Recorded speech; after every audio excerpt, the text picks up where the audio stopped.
गेल्या वर्षी या वेळेला मीच गुढी उभारली होती. आईसोबत पहाटे उठून सगळं आवरायचं, गुढी सजवायची, पूजा करायची. पण आता सगळं बदललंय. इथे कुणीच माझी वाट पाहत नाही. मी जेव्हा घरी होते तेव्हा हा सण माझा आवडतीचा होता. पण आता काय झालं? एवढं गुढीकडे काय पाहतेस? काही नाही, फक्त जुने दिवस आठवले. आज घरात तुझीच पहिली पूजा असणार आहे. तू नवीन आहेस या घरात, पण आता हे तुझंच घर आहे. जशी गुढी उंच उभी राहते तसेच आपलं नातंही प्रेमाने आणि विश्वासाने बहरत जावो. देव आपल्याला सुख, शांती आणि भरभराट देवो.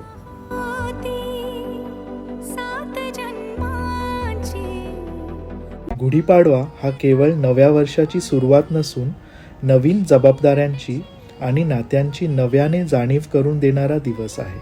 जशी गुढी उंच आणि भक्कम उभारली जाते तसेच प्रत्येक नातं विश्वासाने आणि प्रेमाने बहरत जावं.